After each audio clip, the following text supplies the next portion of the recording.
असल में दो तरह के स्केल्स होते हैं इसमें, इधर समझें, यहाँ फ़ारेनहाइट एंड डिग्री सेल्सियस। एक बार रिवाइज करो फिर से सुन लें, डिग्री सेल्सियस एंड फ़ारेनहाइट। अब इसमें कई चीजें हैं जो इंपॉर्टेंट पॉइंट्स हैं जो आपको याद रखते हैं एंट्रेंस एग्जाम में। ये अक्सर इसी से क्वेश्चंस बनते हैं, freezing point, boiling point, normal body human temperature, और इसके अलावा डिग्री सेल्सियस से फ़ारेनहाइट में कन्वर्ट करना है, फ़ारेनहाइट से डिग्री सेल्सियस में कन्वर्ट करना है। यही रिलेटेड क्वेश्चंस रहते हैं, इससे ज्यादा कुछ नहीं रहता है। तो यहाँ पर बेटा फ्रीजिंग पॉइंट सेल्सियस स्केल पे 0 डिग्री सेल्सियस होता है, फ्रीजिंग पॉइंट फ़ारेनहाइट स्केल पे 32 डिग्री फ़ारेनहाइट होता है, बॉइलिंग पॉइंट सेल्सियस स्केल पे 100 डिग्री सेल्सियस होता है, बॉइलिंग पॉइंट फ़ारेनहाइट स्केल के ऊपर 212 डिग्री फ़ारेनहाइट होता है। अब इसमें आपको नॉर्मल बॉडी ह्यूमन टेम्परेचर जो होता है डिग्री सेल्सियस पे जो रहेगा वो कितना रहेगा 37 डिग्री सेल्सियस, और फ़ारेनहाइट स्केल पे 98.6 डिग्री फ़ारेनहाइट रहता है।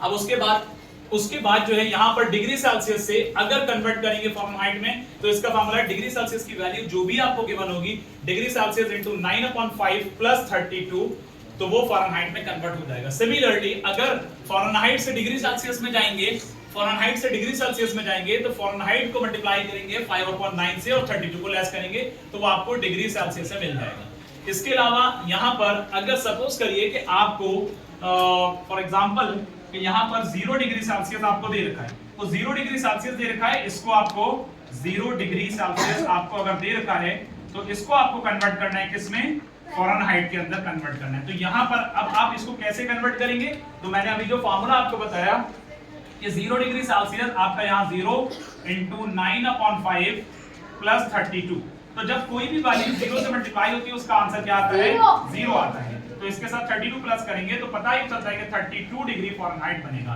तो इससे एक कांसेप्ट और हमारा क्लियर हुआ, क्या पता चला कि 0 डिग्री सेल्सियस जो है वो 32 डिग्री फ़ारेनहाइट के बराबर है। सिमिलरली अगर इसका वाइस वर्सा करते हैं तो वो क्या होता है कि 0 डिग्री अगर हम इसका अपोजिट करते हैं, मान लीजिए कि 0 डिग्री फ़ारेनहाइट हमने लिया, 0 डिग्री फ़ारेनहाइट जो है उसको हम 0 डिग्री सेल्सियस में कन्वर्ट करना चाह रहे हैं, यानी सॉरी डिग्री सेल्सियस में करना चाह रहे हैं 0 डिग्री फ़ारेनहाइट। तो इसके लिए हम क्या करेंगे, इसके लिए हम ये करेंगे, यहाँ पर आपके पास 0 डिग्री फ़ारेनहाइट है, मैंने बताया फ़ारेनहाइट से डिग्री सेल्सियस में कन्वर्ट करने के लिए 5/9 से मल्टीप्लाई किया जाता है, 32 सब्ट्रैक्ट किया जाता है। तो यहाँ इसको सॉल्व करने पर आपका ये 0 ही बनेगा, ये वैल्यू इसके साथ 0 हो जाएगी, तो यहाँ पर पता चला कि -32 डिग्री फ़ारेनहाइट आपका बन जाएगा, सॉरी डिग्री सेल्सियस बन जाएगा। क्या बन जाएगा, डिग्री सेल्सियस। तो पता ही चलता है कि 0 डिग्री फ़ारेनहाइट के ऊपर आपके पास -32 डिग्री सेल्सियस बनेगा, -32 डिग्री सेल्सियस बनेगा। क्लियर है?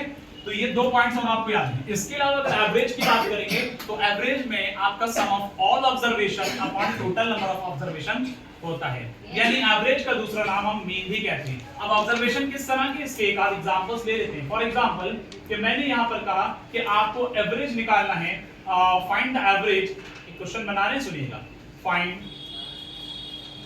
द एवरेज,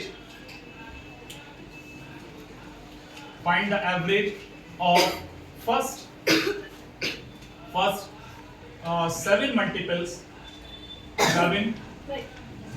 of 5 के शुरुआत के 7 मल्टीपल्स का एवरेज क्या होगा। तो ऐसी कंडीशन पर आपको क्या करना है, देखिएगा।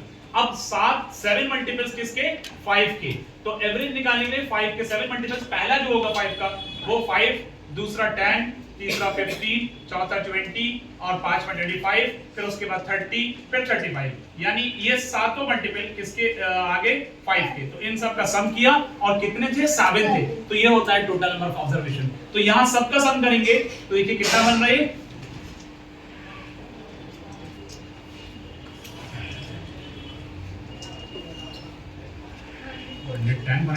टोटल ये बन रहा है 140। इन सब का टोटल करने पे, सम करने पे 140 को 7 से डिवाइड करेंगे तो आपका ये आ जाएगा, कितना आ जाएगा, 20। तो एवरेज इसका कितना आया, 20। क्लियर है?